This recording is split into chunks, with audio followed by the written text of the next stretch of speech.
अस्सलाम वालेकुम व्यूवर्स आप देख रहे हैं पाकिस्तान 360 और मैं हूं दानिश रशीद आपका होस्ट। व्यूवर्स आज हम आए हैं लाल शाह भाई के पास। लाल शाह भाई जैकोबिन पिजन्स के बहुत अच्छे फैंसियर हैं और बड़े पढ़े लिखे शौकीन हैं। तो आज हम आपकी मुलाकात करवाएंगे लाल शाह भाई से। अस्सलाम वालेकुम लाल भाई।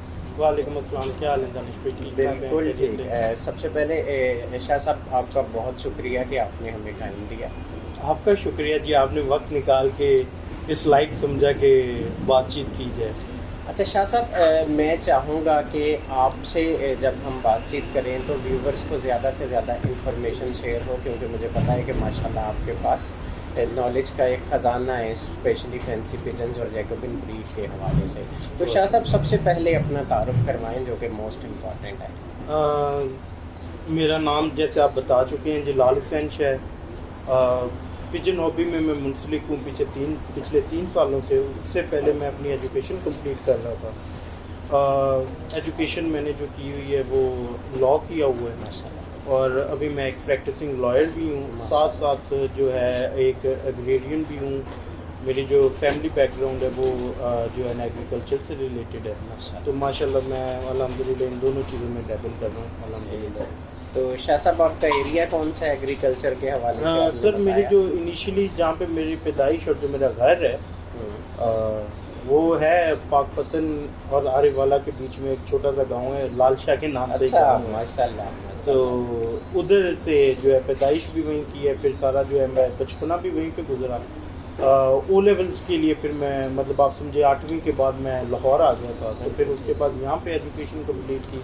फिर ए लेवल्स के बाद मैं यूके चला गया और वहाँ से कंप्लीशन। और बात जो अभी मतलब बीच में पिजन रिलेटेड ही आगे जो मेरा शौक शुरू हुआ था कबूतरों का, वो वहाँ पे ही शुरू हुआ था। अच्छा। वहाँ पे जो है ना बस पार्क्स के अंदर और सड़कों पर बड़े कबूतर फिर रहे होते थे कि जो है ना हमारे वाइल्ड पिजन्स, डव्स कह रहे हैं आप। तो उनको बस दाना दूना डालते डालते मेरा शौक। अच्छा तो शाह साहब चलें, आपने ये सवाल तो खुद ही छेड़ दिया जी। तो बताएं कि नॉर्मल पिजन से, स्ट्रीट पिजन से आप फैंसी पिजन्स की तरफ कब आए और आपने जैकोबिन ब्रीड को क्यों चूज जी? किया? हमारी यूनिवर्सिटी में एक फैंसी बर्ड जो है ना एग्जीबिशन हुई थी। तो उसके अंदर मैंने ज़िंदगी में पहली बार कबूतर और तरह के देखे, जिसमें इंडियन फैंटेल्स थे, बाकी ये दूसरी ब्लॉन्डिनेट वगैरह जैकोबिन्स भी थे। लेकिन उस वक्त मैं माइल जो है ना ज़्यादा किसी की तरफ नहीं हुआ, क्योंकि पढ़ाई में मसरूफ़ था।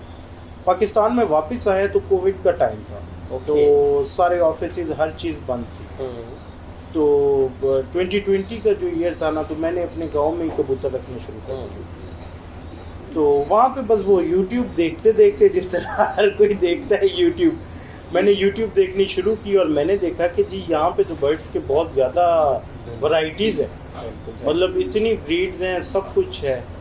फिर कुछ अनफॉर्चुनेट इंस्टेंसेस हुए और कुछ बहुत फॉर्चुनेट इंस्टेंसेस हुए। जो फॉर्चुनेट वाले हैं उन पे बात कर लेते हैं, अनफॉर्चुनेट की क्या बात करें। बिल्कुल सही। एक भाई हैं, उनका मुझे नाम नहीं आता, जेल से निकला हुआ है, नाम आता ज़रूर है। आज़ाद कश्मीर के वो फैंसियर थे। तो उन्होंने पोमेरेनियन पाउडर्स रखे हुए पाउडर्स। तो मैंने उनको कॉल की, तो उन्होंने जो है ना बड़े समझदार आदमी थे। देखे तारीफ़ करनी चाहिए हर उस समझदार आदमी की जिसने आपको कुछ सही बताया हो। तो मैंने उनको कॉल की, मैंने कहा सर मुझे ना पाउडर्स चाहिए। और उस वक्त पीक टाइम था, पाउडर्स वर रियली एक्सपेंसिव, बहुत एक्सपेंसिव थी उस वक्त। तो मैंने उनको जो है ना रब्ता किया, तो मैंने उनसे बातचीत की। तो उन्होंने मुझे ये कहा कि आप पाउडर्स लेना चाह रहे हैं, आप ये बताएं कि आपको शौक किस परिंदे का है। तो इंस्टेंटली मुंह से जवाब निकला कि जैकोबिन्स का शौक। ओके। तो उन्होंने मुझे कहा कि जो है आप बहावल नगर के साथ बैठे हैं, असद शाह साहब हैं वहाँ पे, एक आप तो बड़ी अच्छी तरह जानते हैं, बल्कि हर बंदा जिसने जैकोबिन या बाकी परिंदे भी रखे हुए हैं सब भी जानते हैं। तो वो जो था, उन्होंने कहा आप उनसे मिले। उनसे मैंने असद भाई का नंबर लिया। असद भाई के जो है जैकोबिन्स पहले लिए भी थे, ये भी मैं बता दूँ। अच्छा। लेकिन वो अच्छे बर्ड अच्छे नहीं थे, मतलब स्टैंडर्ड में अच्छे नहीं थे। वो बस थे ही नहीं, वो स्टैंडर्ड उनका कहीं नज़दीक भी नहीं आता। बिल्कुल ठीक। तो उसके बाद असद भाई से जब मेरी बात हुई तो असद भाई जो है वो फैमिली फ्रेंड भी हैं। तो मैं उनके घर गया और मैंने परिंदे देखे और मुझे एक नया ही जुनून चढ़ देख मैंने उनकी तरफ जो जी मैं फैसिनेट हो गया। उनके पास उस वक्त वाइट्स आए हुए थे, एक शिपमेंट आई थी लेट फैसल लालू से। ओके। तो उसके वाइट्स और ओपल कलर जो के रंग ही मैंने नहीं देखे। अच्छा, ओपल कबूतर मैं बचपन से देख रहा था, ओपल रंग ही मैंने। बिल्कुल, opal is a very unique colour. And since that time Asad भाई मेंटोर हैं। असद भाई से आगे मुलाकात हुई रिहान भाई से, बिल्कुल अली अकबर भाई से, अदील भाई से, आपसे, फिर एक जो है ना सर्कल बनता है। बिल्कुल अल्हम्दुलिल्लाह सब ने बहुत सपोर्ट। अच्छा शाह साहब, आपने बताया कि असद भाई से मिले, उनसे परिंदे लिए, तो मुझे ये बताएं कि नहीं, असद भाई ने परिंदे नहीं दिए। अच्छा, बड़ी मजे की बात है। अब ये एक और बात निकल गई। उन्होंने मुझे आज भी याद है, उन्होंने कहा बेटा परिंदे लेने से पहले परिंदे को रखना तो सीखो। बिल्कुल सही। उन्होंने मुझे जो है ना, मेरे पास कुछ पेयर्स थे, उन्होंने कहा चलो इनको रखते हैं। तो आज मैं एक बात वजाहत के साथ कर दूं कि 8 महीने तक मेरे पास एक जैकोबिन का बच्चा नहीं आया। बिल्कुल ठीक। और जो पेयर आप ऑलरेडी ले चुके थे, जो पेयर मैं ले चुका हूँ उनसे नहीं लिए। हाँ, मैं समझ गया, जहाँ से मैंने बाहर से इधर पहले खरीदे थे। तो उन्होंने कहा कि ये परिंदे को रखना सीखें। मेरे पास उस वक्त जो था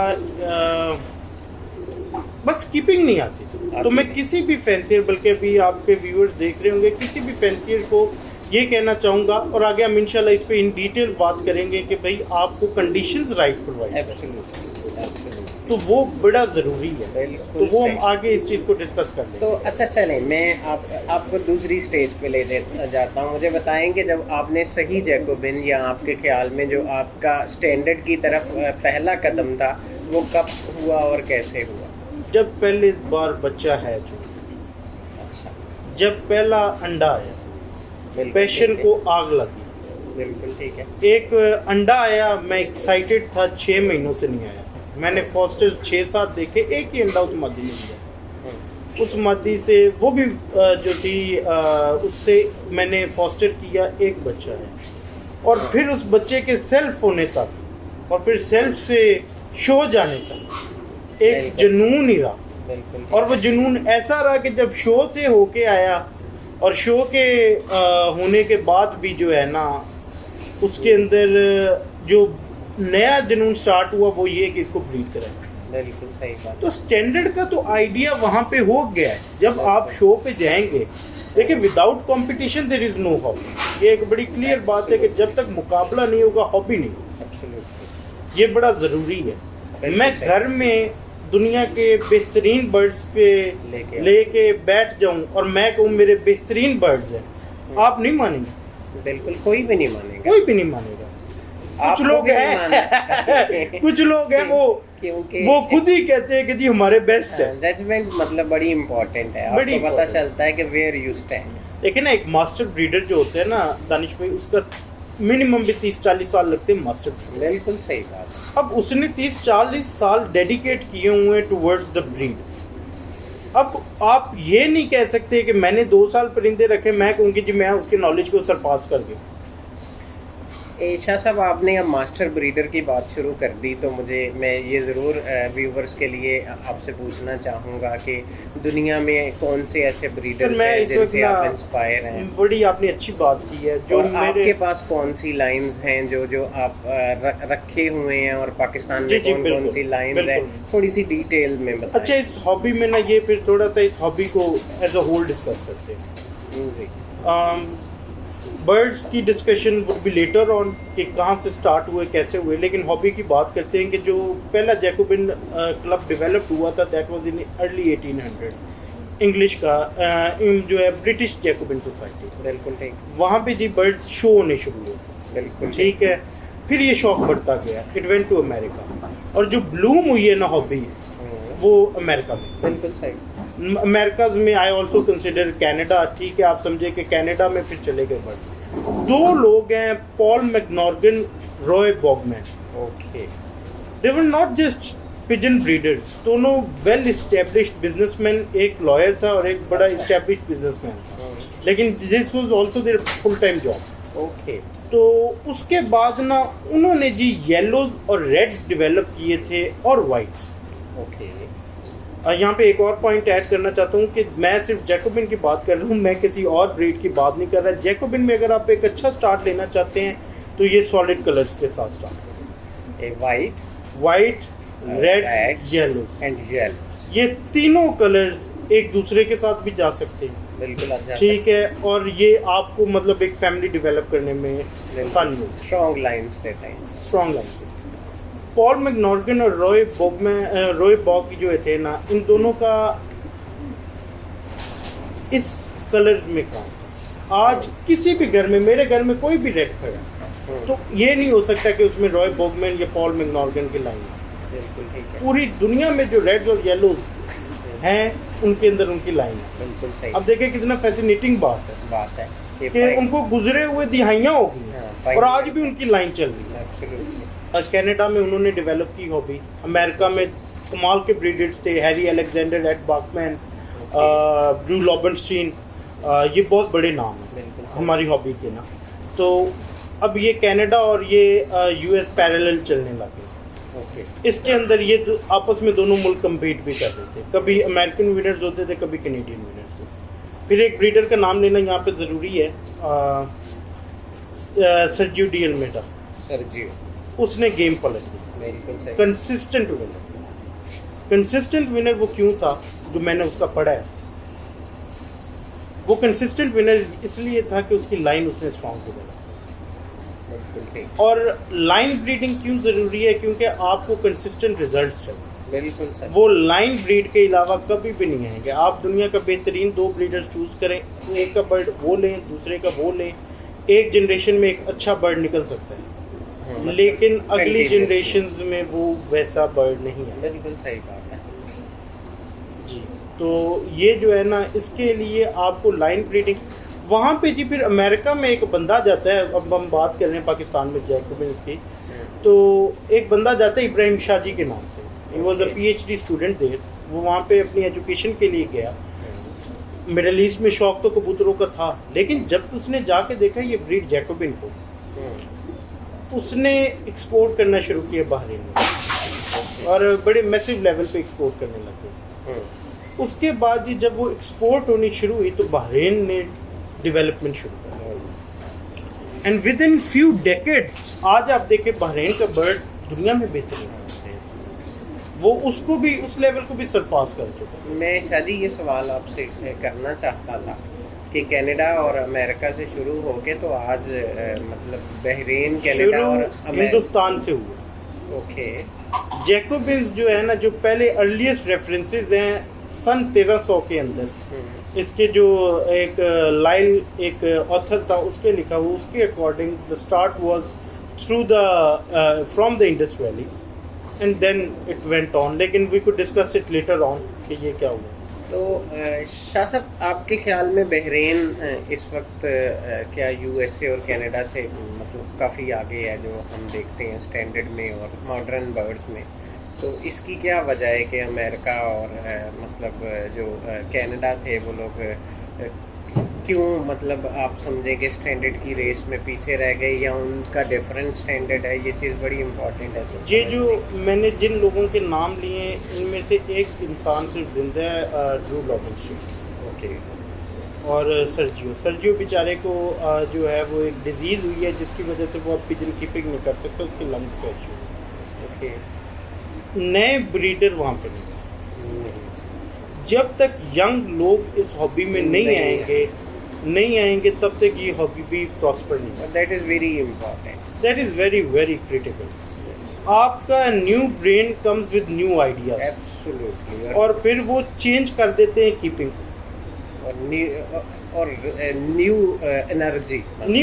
बिल्कुल। आपका जो वो पैशन होता है, 50 साल कबूतर रखे हो ना, तो पैशन थोड़ा सा कम हो जाता है। अच्छा, बिल्कुल सही बात है। अच्छा शाह साहब, मैं अब थोड़ा सा आसान बात की तरफ आऊँगा कि बर्ड कीपिंग में क्या चीज़ ज़रूरी है, इनका ख्याल कैसे करना चाहिए, ताकि रखने वाले को ये पता चले कि इनिशियली जब लाए जाते हैं या ख़रीदे जाते हैं तो उसके बाद मतलब प्रोसीड कैसे करना है। अच्छा दानिश भाई, ये ना सबसे ज़रूरी चीज़ ही है। एब्सोल्युटली। अब मैं इसमें यहाँ पे पहले तो आपके लॉफ्ट का मेंशन करना चाहता जी ला करें, बिल्कुल हूँ। करें। लॉफ्ट की जो रिक्वायरमेंट्स है ना, वो 3 है। लाइट हो, ठीक है, रोशनी आनी चाहिए, लेकिन आपकी मर्जी की वजह से, सनलाइट, ठीक है, जितना आप मतलब ये है कि आप उसको कंट्रोल कर सकें। सेकेंडली वो ड्राई होना चाहिए। ओके। थर्डली मॉइस्चर नहीं होना चाहिए। थर्डली उसको जो है ना वेंटिलेशन, विंडी। विंडी जो होगा ना, जब ड्राफ्ट होगा तो जैकोबिन जैसे बर्ड का प्रॉब्लम होता है, उसके अंदर ना इसके फेदर खराब हो सकते हैं। एक्सट्रीमली विंडी नहीं, गुड वेंटिलेटेड लॉफ्ट। ओके। कि इतना है कि ये जो अपना स्मेल है या इनकी जो गैसेस बनती हैं वो आप एग्जॉस्ट से भी अचीव कर लेते हैं। बिल्कुल। अब यहाँ पे फैन है, वो मेरी सहूलत के लिए, बर्ड्स की सहूलत के लिए नहीं। बर्ड्स का तो एग्जॉस्ट भी काम कर सकते हैं। ये 3 चीज़ों के अराउंड आपने अपना लॉफ्ट डेवलप। बिल्कुल सही। अच्छा चलिए, लॉफ्ट हो गया, अब हमने लॉफ्ट कवर कर लिया, अब कीपिंग की बात कर रहे थे। तो इसके बाद मतलब सबसे पहले फूड आता है, इसका फूड के बाद डिजीज़ आती हैं, फिर वाइटामिन्स और सप्लीमेंट्स आते हैं, तो उसके बाद डिवर्मिंग आती है, उसके बाद डिजीज़ आ जाती हैं। बहुत ये तो एक डिफरेंट टॉपिक है, और हमें इस पे अगर बनाई भी तो वो डिफरेंट वीडियो होनी पड़ेगी। इसको सिंप्लीफाई करते हैं। कर लें। सबसे पहले आप देखें जो है ना फीड जो है ना, हर ब्रीड की फीड की अपनी रिक्वायरमेंट। बिल्कुल सही। ठीक है, जैकोबिन इन इटसेल्फ इसका क्योंकि ज़्यादा जो है बॉडी इसकी फैदर की, बिल्कुल तो इसके लिए आपको हाई प्रोटीन डाइट ज़रूरी है। देखिए, मैं एक अच्छा मिक्स लेता हूँ। आपको साफ दाना लेना है, अच्छा दाना लेना है, कोशिश करें कि उसको सुखा भी लें, धो के सुखा, ये बड़ा इम्पोर्टेंट। ठीक है, उसके अंदर एक अच्छा टॉक्सिन बाइंडर ऐड करें, ये आपकी फीड होगी कवर। बिल्कुल ठीक है। उसको नमी ना लगने, बिल्कुल नमी जब लगेगी आप फिर देखेंगे बर्ड्स की ड्रॉपिंग्स खराब। आप कहेंगे मैं दाना कर रहा हूँ, सप्लीमेंट कर रहा हूँ, लेकिन ड्रॉपिंग खराब आ रही है, वो इसलिए है कि आपके दाने के ऊपर फंगस लग रहा है। अब इसको सेकंड जो आते हैं, मेरा जो स्केड्यूल है वाइटामिन्स का ना बड़ा सिंपल है, सप्लीमेंटेशन का बेसिकली। एक कोई भी लोकल इंटरनेशनल डजंट मैटर, एक मल्टी वाइटामिन लें, उसके साथ एक अच्छा कैल्शियम लें। आप हफ्ते में 2 दिन कैल्शियम यूज़ करें, 2 दिन मल्टी वाइटामिन यूज़ करें, 1 दिन लिवर टॉनिक करें। ठीक है, इसमें अब मैं कुछ स्किप कर लूँ, प्रोबायोटिक्स भी आप ऐड कर सकते हैं, लेकिन आप इनिशियली जो है ना, अगर अपने कुछ भी नहीं कर रहे तो अपने बर्ड्स के साथ ये करना शुरू करें। बिल्कुल सही, बिल्कुल सही।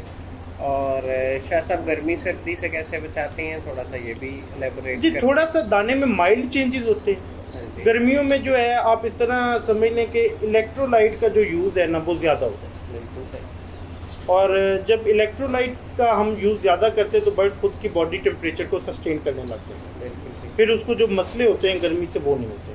सर्दियों का मौसम ट्रिकी है। सर्दियों में अब मैं क्या करता हूँ, आपने देखा है कि वो साइड्स के ऊपर जो है ना चादर आई हुई है, ये जो है मैं इसको कवर कर लेता हूँ, लेकिन वेंटिलेशन के लिए फिर भी जगह छोड़नी पड़ती है अनफॉर्चुनेटली। जी, छोड़नी चाहिए, बिल्कुल छोड़नी चाहिए। तो अब वो जो कम्प्लीटली आइडियली आपके पास ऐसा लॉफ्ट होना चाहिए जो कम्प्लीटली कंट्रोलेबल हो in any kind of environment, हम वो अचीव नहीं कर पाते। बिल्कुल सही है। अच्छा शाह साहब, आपने बर्ड कीपिंग भी बता दी, सारे एस्पेक्ट कवर कर दिए, तो मैं व्यूवर्स के लिए ये जानना चाहूँगा कि नेशनली और इंटरनेशनली आपको कौन से ब्रीडर्स पसंद हैं और किन के बर्ड्स आपके पास हैं ज़्यादातर?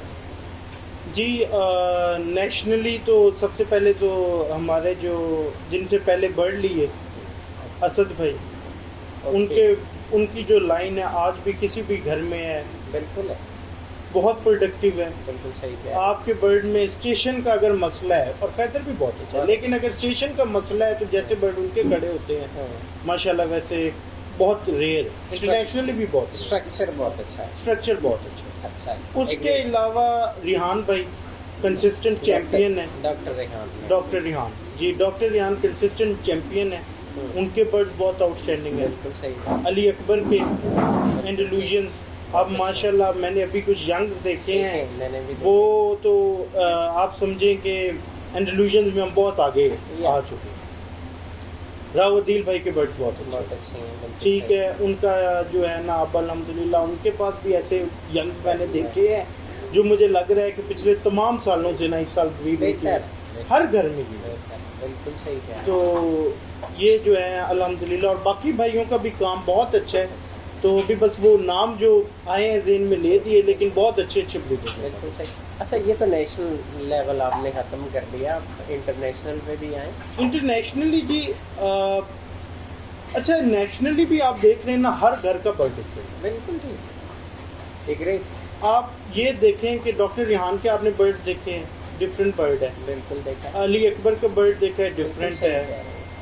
जो है असद भाई के बर्ड हैं वो डिफरेंट है। बिल्कुल सही। तो आपको ना ब्रीडर का पहले विजन देखना पड़ेगा कि वो ब्रीडर का विजन या आपका अलाइन करता है। तो मेरे उस नज़रिए से मुझे क्लिंट रॉबर्टसन के बर्ड्स बहुत पसंद हैं। जो है अलबलूशी के पसंद हैं, तारिक अल मरबती के बहुत अच्छे बर्ड्स हैं। और एक जो है फैसल अल जिद ब्रीडर है, फैसल अल जैद सॉरी, उसके बहुत कमाल के बर्ड्स हैं। तो मल्टीपल ब्रीडर्स हैं जिनके बहुत बहुत अच्छे बर्ड्स। एक आप बोल रहे हैं मेरे ख्याल में समी के बर्ड्स आप? जी जी, समी, बिल्कुल भूल रहा हूँ, मेरे दिमाग से निकल गया। हसन जैद और समी अल्फाफस, ये एक ही हैं, दोनों का कंबाइंड ब्रीडिंग यूनिट है। तो इन दोनों के भी माशाल्लाह बहुत बहुत अच्छे बर्ड। अच्छा शाह साहब, मेरे ख्याल में इस बात को हम समेटते हैं, ज़्यादा लंबी भी नहीं होनी चाहिए। मैं आपके पास बैठा हूँ तो इससे फ़ायदा उठाऊँगा, और व्यूवर्स के लिए और नए फैंसियर के लिए, आपके लिए, आपके पास कोई पैगाम है या मशवरा है तो मैं वो लेना चाहूँगा। जी, नए फैंसियर को जो सबसे अच्छा और मुफीद मशवरा ये होगा कि परिंदे से पहले लॉफ्ट, परिंदा फिर रखें, लॉफ्ट पहले। और जब भी आप किसी भी ब्रीडर से बात करें, अच्छे ब्रीडर की कोशिश करें जिसको खुद ब्रीड का पता हो, जो अंडरस्टैंड करता हो, और कोशिश करें कि अगर किसी पे एतमाद कर रहे हैं तो फिर पूरी तरह करें।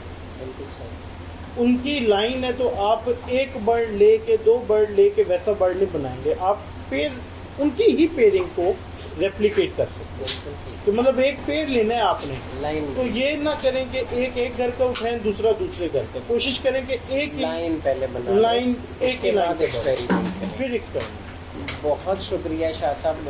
व्यूवर्स को उम्मीद है कि बहुत ज़्यादा इन्फॉर्मेशन मिली होगी। कोशिश हम लोगों की यही है कि हॉबी को प्रमोट इन्फॉर्मेशन के ज़रिए किया जाए और लोगों को एजुकेट किया जाए, ताकि क्वालिटी ऑफ बर्ड्स भी बढ़े और क्वालिटी ऑफ बर्ड कीपिंग भी बढ़े। तो बहुत शुक्रिया शाह साहब, आपने टाइम दिया, और व्यूवर्स आपका भी बहुत शुक्रिया, आपने बड़े तहम्मुल से सारी गुफ्तगू को सुना।